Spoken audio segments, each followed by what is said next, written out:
In this video, I'm going to show you how to replace the outer wheel bearing on the rear of this Chevy Silverado 2500. Just so you know, I highly suggest that you replace the wheel seal as well when you do this job because we have to remove it in order to get everything out of here, so it is best to have a new one on. Also, you want to make sure that you have a new inner bearing on hand because you might have to replace that one as well if your outer one is bad. Let's get started.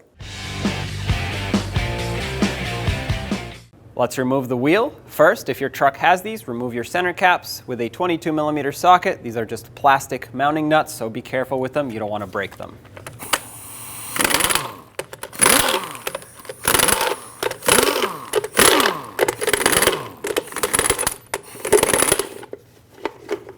Take this off and set it aside. Now remove all 8 of your 22mm lug nuts.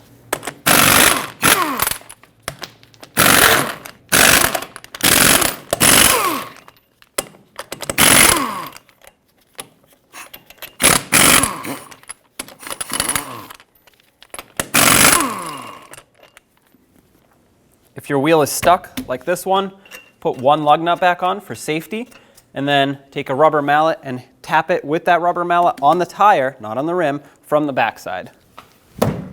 There we go. The lug nut held that wheel on so it doesn't fall off. Now take it off and remove the wheel. With a 21mm socket, let's remove the entire caliper and bracket assembly off of the rear axle. You cannot separate these unless you have a very shallow tool that'll fit in here, and I don't. So I'm going to take the whole thing off and split it apart once it's up on the leaf spring. Once again, 21mm socket. I'm going to leave this bolt in a couple turns to hold the caliper while I take off the top bolt, which unfortunately I cannot fit a power tool in, so I'm going to have to do that one by hand. Have a long ratchet or a long breaker bar ready to break this free.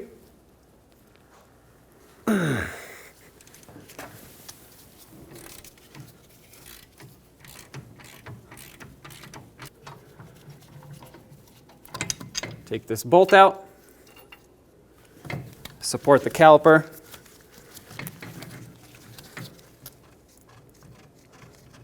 take the lower bolt out.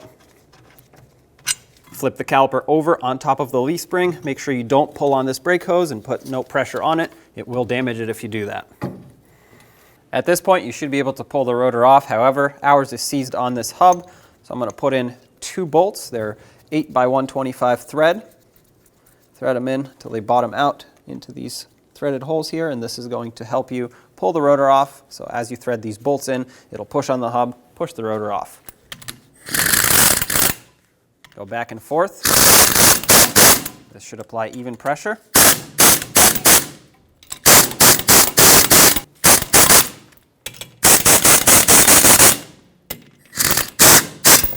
All right, that's off. Take my bolts out. Take the rotor off. Remove all 19mm bolts off of the end of the axle here so we can separate it from the hub.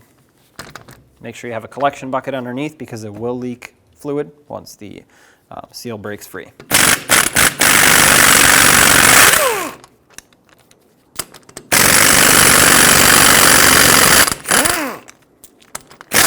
Whoa.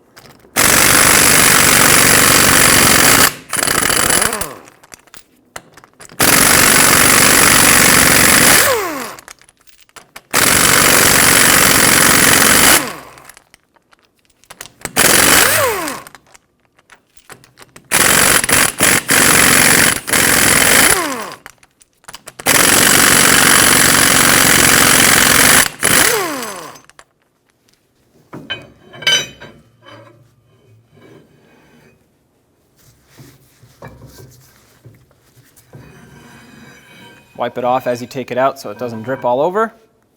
Before I continue removing things, I want to feel for how tight or how loose this hub is. Basically, if I spin it with medium force, it does almost 1 full rotation. If I spin it with more force, it'll do about 1 rotation. And basically, I want to take note of this so that I can make it just as tight when I reinstall, unless you have the proper tools to torque this to spec. You're going to have to basically go by feel. What you're looking for here is for it not to just free spin forever and ever, but not to be snugged up to the point where it takes a lot of force to spin it. Now there's a little retainer on this nut that's on here, so I'm going to take a pick and just pick off this retainer. I'm going to just pry it off like that.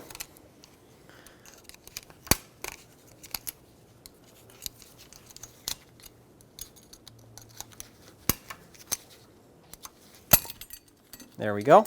Now you have to remove the pin that's at the top. If it's stuck in there because the nut is putting pressure on it, well, just move the nut and release pressure. Take a magnet, stick it onto it, and remove this. Do not lose it because you will need it to lock everything in when you reinstall. Now you need a special socket to remove this nut, and if you don't have it, of course you can use whatever you can get your hands on to unthread it, but I'm just going to use the socket. And it should not be very tight because, well, it's not meant to clamp down very tight. It's just meant to prevent the hub from walking off of here. Remove the nut all the way.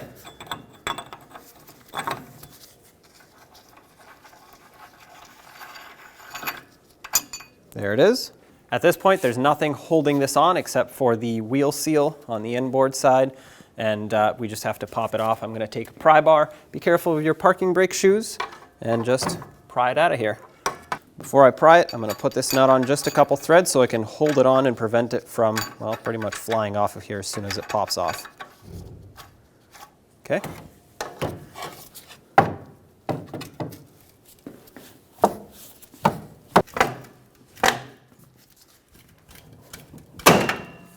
There we go.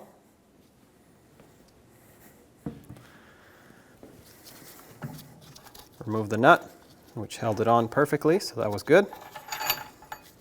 And pull off your hub. More oil will come out, so make sure you drain it appropriately. Now we need to remove the seal. You have a couple options for this. You can either put a pry bar in here and pop it out, but I find that to be more difficult. What I do like to do is just take a chisel and chisel it up and out.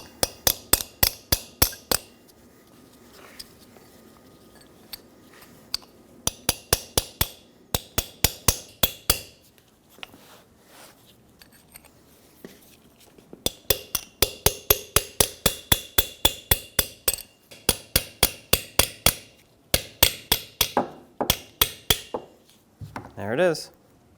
Now grab your inner bearing, pull it out, set it aside. Now to remove this race, we actually have to hammer it from the front side and basically just pop the race out of here. So I'm going to flip this hub over and work from the top. This is what I will be doing basically. You won't be able to see as I'm doing it because the hub has to lay flat down, but I'm going to take a punch and a hammer and just go around the whole perimeter and evenly punch this race out.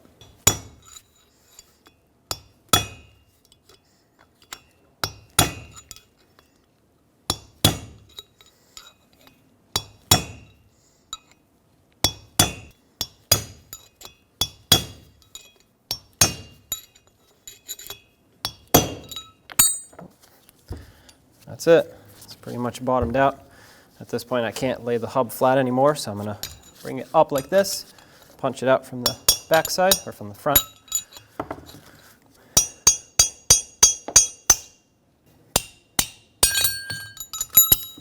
All right, there's the surface, there's your race. Now we can install a new one. Now to get the outer bearing replaced, we have to remove this snap ring which holds in the outer race. And to do that, you obviously need some snap ring pliers. Try to get some heavy duty ones because this is a very tough snap ring to remove. I also have a couple picks and a screwdriver that'll help me out, and I'll show you in a minute why. And the first thing I want to do is actually tap the outer race inward a little bit, or outward, I guess, towards the outside of the hub, because sometimes that race is actually going to be pressing up against the snap ring and it'll lock it in tight. So just give it a quick tap. Just like that, and maybe one on the top. This usually pushes it out just a smidge so that you can free up that snap ring. Now we can get our snap ring pliers in here and very carefully squeeze this down. If you can't squeeze it down like this and it feels like it's locked in tight, it's probably because there's pressure from that bearing.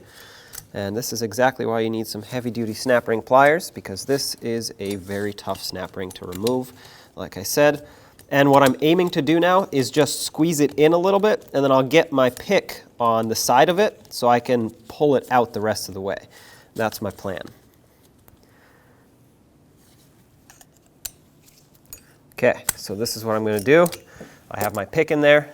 Now I'm going to try to stick another heavier duty pick in and just walk it out the rest of the way, at least pop out this end of it.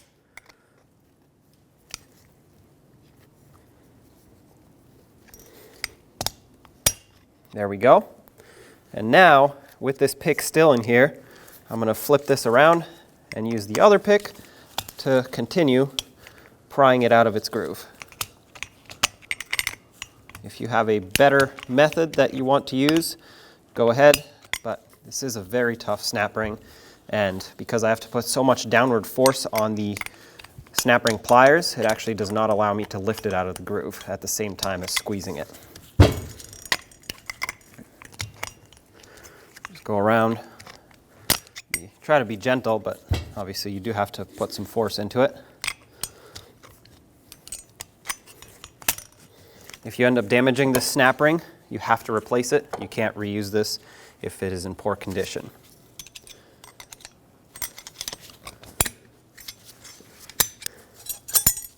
Okay, that's out. Inspect the snap ring now that it's out, and the main areas I want to inspect are these two tabs or cutouts where you put the snap ring pliers. I'm going to clean them up just a little bit with a file. Obviously you don't want to grind them down too much because the ear will just break. I'm not concerned about rust, of course. This is sitting inside of oil its whole life, so basically I'm just looking for wear here and just overall shape of it. If it's severely bent from you prying it, obviously it's in bad condition, replace it. This one is totally fine. I'm just going to clean up these areas where I pinched it a few times and it kind of rounded off the corners, as you can see. Maybe you can't see on camera, but basically if it's rounded off, it won't allow me to squeeze it properly and it'll be difficult to put back in. But like I said, this is in good condition, so let's continue. To get the outer bearing and race out, we have to actually punch it inward from the outer part of the hub. I'm going to use a bearing and seal installer / remover tool and find the proper size adapter. For me, it's the 72mm one. Going to punch it out this way with a hammer. You'll have to have the hub flat down on a level, sturdy surface. Get a big hammer and punch it out till it pops out the other side.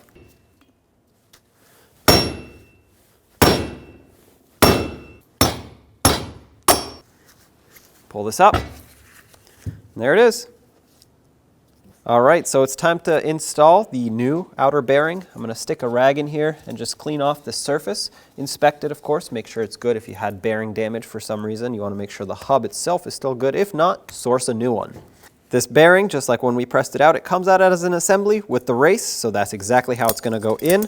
I'm going to drop that bearing in, and of course I have to actually lift this up right so I can press it down all the way, but this is what it's going to look like. I'm going to put my seal installer here. I grabbed a larger one, 81mm. If you have one that is a little bit bigger than this, go ahead and use it.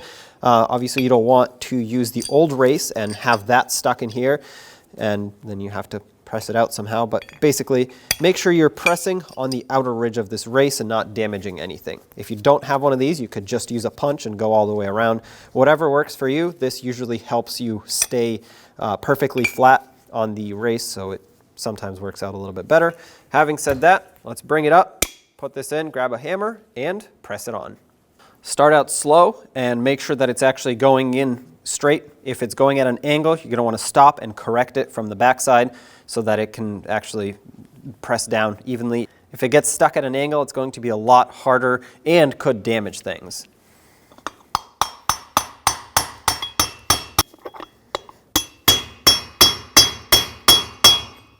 Mine's going slightly at an angle, so I'm going to correct it with a punch. There we go.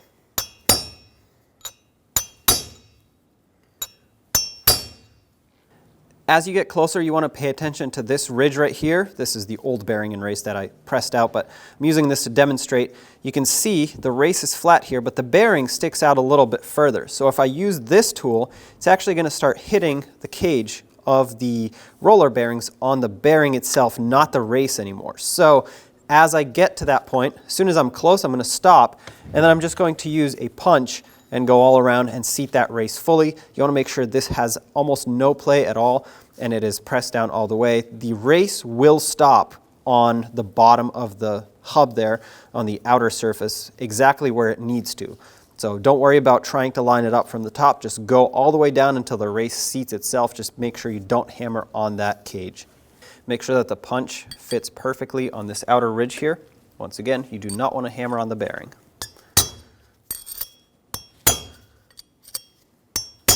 Go back and forth to seat it evenly.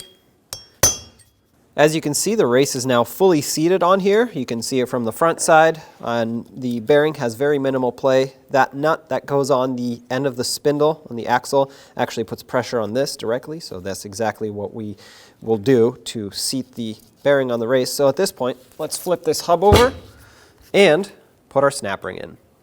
If you just grab it and slowly roll it in, you should be able to get it into the area where it's somewhat pressed down, and then take a punch, drive it down,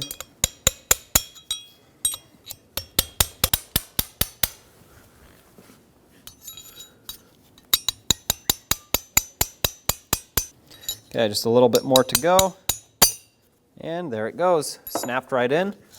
Everything is perfectly seated. Now with this surface cleaned up in here, inspect it, make sure it's actually in good condition, which it is. So I'm going to reinstall a new race. And the way to do this is basically the same way that we took it out. Just tap it back and forth until it seats. Start out slow.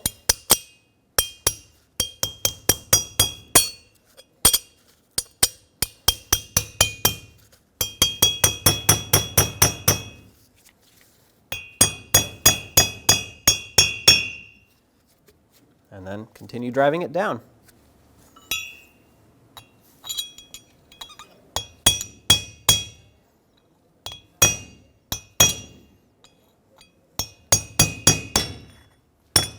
All right, that is fully seated, and the reason I know that is because when I punch it, not just the punch, but also my hammer bounces right back. It doesn't actually drive the bearing down. You can also look at it, feel it, make sure you can't feel a lip in there.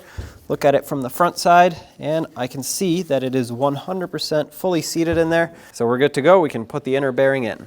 At this point, we have to add oil to our bearings. It's very important to pre-lubricate them so that when the truck starts rolling, even though I will show you how to properly tip the differential to actually get more oil in here, but it's important for them not to be completely dry when you start. So take your gear oil that you're going to be using to top off the differential, and I'm just going to put some on the race here, let it run down onto the outer bearing, and then give that bearing a little spin so that you can work it into all of the rollers.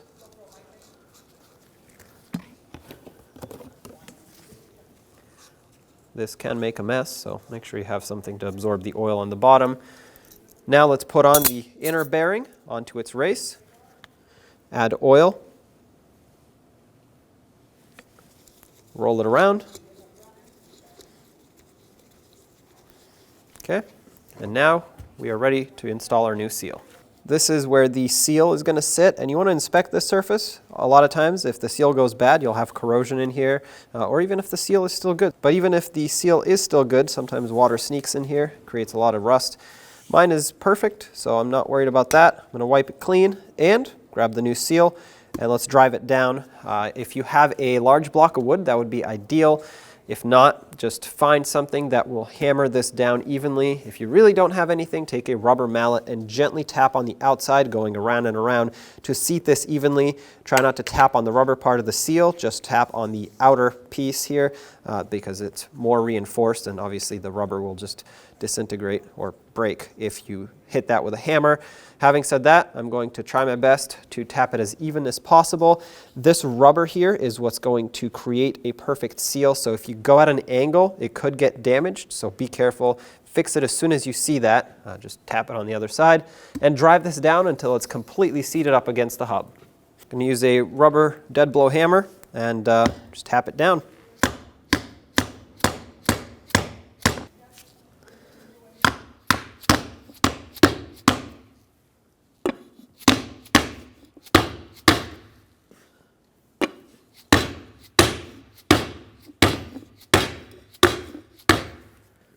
That's bottomed out. You can check all around the edge and make sure. There you have it, seal is installed. I want to clean up the spindle part of the rear axle here on the back side where the seal sits, and I'm going to use some 320 grit sandpaper and just lightly scuff this up because I want the new seal to sit properly. If your truck doesn't have a lot of rust issues like this one, you probably don't need to do this, but I do. It's pretty corroded here, and I want to make sure that no water gets in here, and of course, no oil leaks out. If any oil leaks out, it's going to get all over your e-brake shoes, and that's going to cause a lot of different problems, and you don't want to have to deal with it again. So make sure it's going to seat properly. Now, of course, don't use anything like a very abrasive sanding disc on a power tool.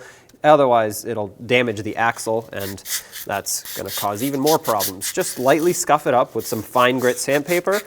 After I use this 320 grit, I'm actually going to go up to a 400 and a 600 grit to smooth things out. I don't want any rough grooves in here. I just want it nice and smooth, and then we can get ready to reinstall the hub. Now that everything is cleaned up, it's nice and smooth, and yeah, sure, you can still see rust here, but it's basically past where the seal sits, and it's also nice and smooth. I'm going to rinse it off with brake parts cleaner. I have this rag in here to prevent any debris from getting in there, especially brake parts cleaner. Rinse off the entire area, and wherever you got any of the sanding dust.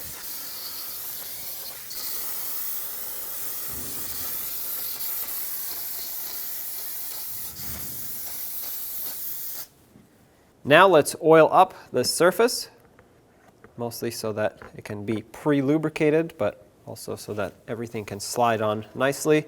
Just coat it with a thin layer. Obviously, gear oil will coat all of this as you start driving anyway. Once this is all oiled up and ready to go, let's install the hub. Take your hub, gently slide it over so you don't damage the seal on the back. Make sure it all lines up. And now, it's going to take just a little bit of pushing, there we go, to get that on. That's fully seated all the way. It spins smoothly, obviously. If it didn't, that would be a big problem. It's not even tightened down yet. But at this point, if you need to tap it with a rubber mallet once or twice, go ahead, but you shouldn't need to. If your surface on the seal side is clean, it should slide right on, especially since it's oiled up. So now let's put the nut on that holds everything from the outside. These threads are clean and oiled, so this should slide on nice and smooth all the way in. We're going to snug it up so that it puts some pressure on those bearings and seats them. This you can pretty much go all the way by hand. At this point, you'll need some sort of tool to snug it up, whether you use your special socket or whatever else you're doing. Okay, tighten it up. Give this a couple spins. I'm actually going to put a ratchet on the end of this so that I can put a little bit of pressure on it. We're not going to leave it like that, but you do want to snug them and seat the bearings tight. Set your tool in, give this a quick snug. As you snug it, the hub should have more resistance on it. That's normal, that's what you want. I tightened it down. This has quite a bit of resistance. Obviously, we're not leaving it like this. I'm going to back this nut off to the closest slot where I can line up that locking pin. That should be right about there. However, this feels a lot tighter than it did when I initially tested the bearing or the hub. So I'm actually going to back it off one more. That feels a lot better. It does about one full rotation. I'm actually going to mark it here so that we can visually see this better. Yeah, that's about one full rotation every time. So now let's line that slot up.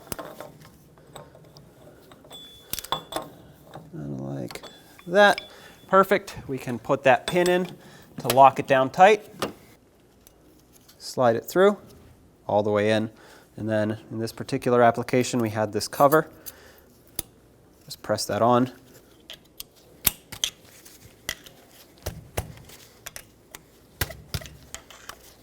This should not require a lot of force to put on. If it does, it's probably not lined up. Just seated right up against that nut. That's it right there. That's installed. Now let's clean up the mating surface on the axle side. There is a gasket here, as you can see. If you have another gasket, you could clean this one off and put another one on. I don't. I'm going to use RTV, which is totally fine. It'll seal up, but of course we have to clean up this surface. You can see there's an area here where it's raised up. I'm going to use my pick and kind of slice through it so I can have an area to start and get this old gasket off of here. And you can basically just use a razor blade the rest of the way and scrape it. Hopefully your axle is not rusty. If this gasket was failed, water would have gotten in and rusted out this entire surface, in which case you'd want to sand it down a little, make sure it's nice and clean like this. But for me, I'm just going to scrape the gasket off and continue on afterwards. All right, the surface is gasket free now. It is very clean, so I'm not worried about it. All I'm going to do here at this point is degrease it with brake parts cleaner, and we can apply some RTV and seal it all up. Let's degrease this surface with some brake parts cleaner on a clean rag. Because we are using gasket maker, RTV, we have to make sure there is no oil left on here. And because we're doing this cleaning step now, I'm actually going to take a blowgun and blow compressed air into all of these holes. These are dead-end holes, and if there's oil in here and you thread the bolt in, it can cause some damage because it'll basically hydrolock that hole. And if you do have oil in any of them, it is a good idea to flush them out with brake parts cleaner and then blow compressed air into them.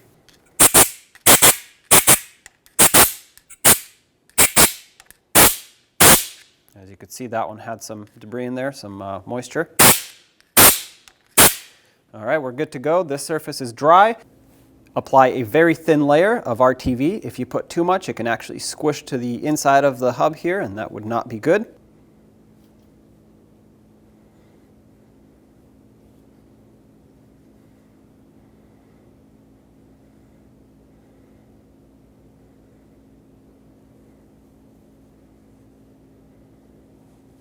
Once you've gone around and put one full bead of RTV all around, let's get the axle on. Carefully slide your axle shaft back in. Try not to drag it along the entire differential. As you get to the end here, you're going to want to guide it so that it can actually line up with the splines there. It's could be a little tricky, so you can get it through. Give it a couple spins if you need to. Oh, there we go.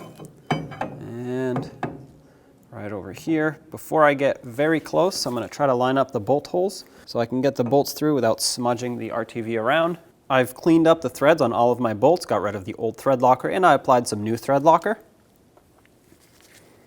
Lift the axle up, start in one bolt. This is going to guide the axle in place and line it up. However, I don't want to let go yet. I'm going to start in a second bolt. Once you get two started and close to being bottomed out, all the rest of them should be lined up. So then you can let go. I'm going to skip one for now just so I can make sure it's seated properly. All right, now I'll start in the rest of them.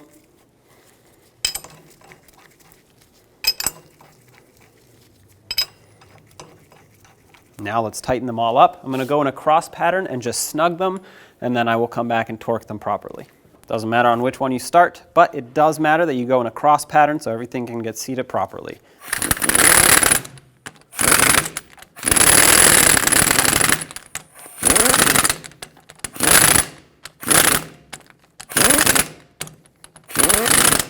I'm going to wait a couple minutes for the RTV to cure just a little bit, and then I will squish it down with its final torque.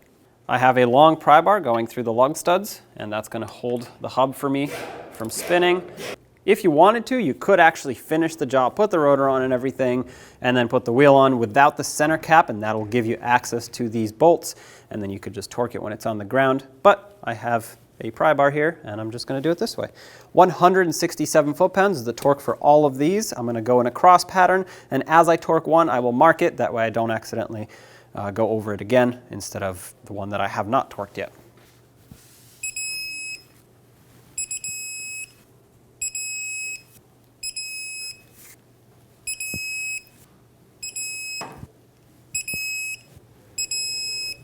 That's all of them. I'm gonna actually go around in a circle one more time just to make sure that the first ones didn't loosen up on me.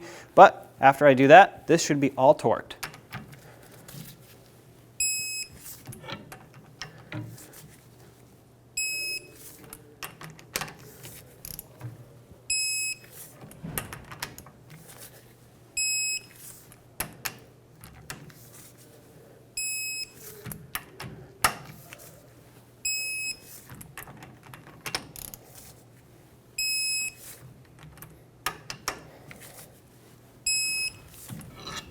Now let's clean the hub surface where the rotor sits so that when I put the rotor on, it is nice and flat. I don't want any rust buildup here. Mine doesn't look too bad. The rotor was a little bit stuck on here, so I'm going to focus on this ridge here where the rotor actually sits on the center of the hub. But the rest of it is actually in good condition, so I'm not too worried once again. If you need to sand it down, be very careful not to remove too much material. I'm just going to go in with a wire brush and clean it up. Rinse this off with brake parts cleaner. Now it's a good idea to coat this with an anti-corrosive coating. I like to use anti-seize for this. Try not to get it on the lug studs.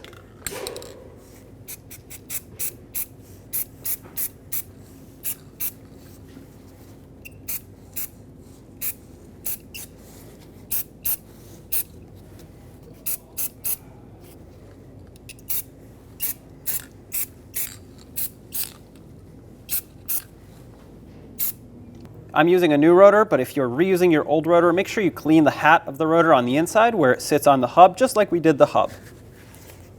Now put your rotor on. Now grab your caliper, slide it over the rotor.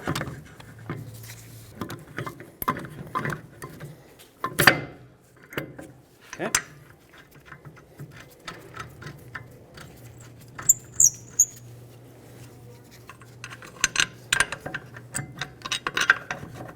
Start in the bottom. Snug these bolts up. The top will have to be done by hand because there's no space for an air tool. 221 is the torque for both of these bolts.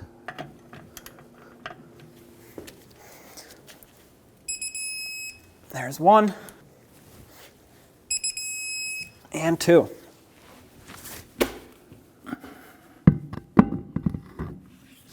Let's get the wheel on. Put on all 8 of your lug nuts, bottom them out in a cross pattern, and then also in a cross pattern, we're going to torque them to 140 foot-pounds.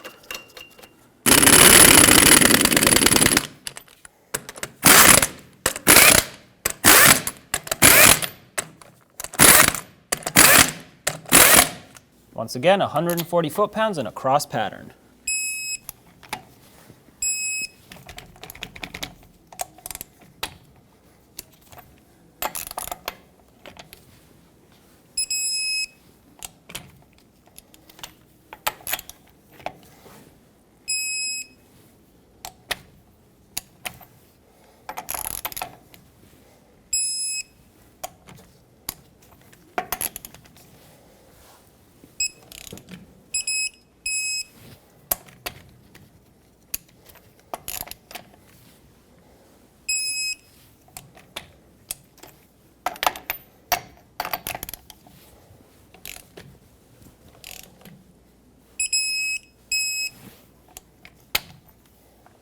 Put your center cap on if your truck has this, and with the same socket you used for the lug nuts, tighten these up just by hand, make them snug. These are plastic. If you strip them out once, they probably won't hold anymore, so just go in a cross pattern, that way this seats evenly. Tighten these up. They kind of click in place once they're locked in, so that's how you know.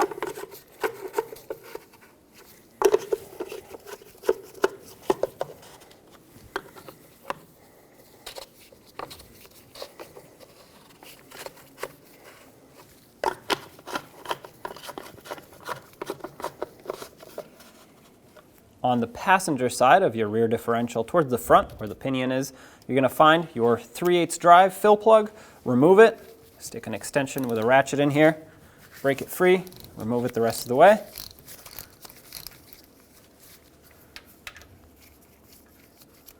Since we drained some, when you pull this plug off, nothing should come out. This differential takes 75 W90 gear oil, and if yours is a limited slip differential, make sure you add the fluid with the correct additive in it or add the additive separately. To fill it, add gear oil until it comes out the fill plug. Of course, make sure you're on level ground so that it can read properly, or, well, fill accurately, I should say. As you can see, I put in about 1/4 quart and it's already running out. So I'm going to call this done.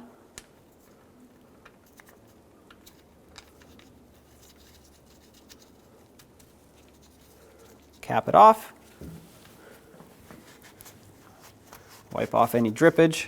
Stick your extension back in here and snug it up. Once it bottoms out, just give it a little extra. Now with the differential full, let's tip the differential. This is important so that the bearings can pretty much flood in oil and be lubricated properly. I know we already put oil in there, but this is something that I strongly recommend that you do. On the opposite side that you worked on, you want to put a floor jack underneath and raise up the differential so it's basically angled and the fluid will run down with gravity pulling it that way towards the side that we worked on. And I like to leave it like that for about 10-15 minutes. You don't need a severe angle on that differential, just a little bit, obviously. Naturally, the oil will run down there. And after you're done, before you put this back down, give the wheel a few spins so those bearings can roll around in oil, and then you're good to go. It's been about 10-15 minutes at this point. I'm going to spin this around like that. And now, this should be good to go. I'm going to lower this back down. And that's it. The job is done. When only the best will do, demand TRQ. The only company that lets you view before you do. TRQ is committed to offering the highest quality aftermarket auto parts that are engineered for peace of mind. Thanks for using and viewing with TRQ.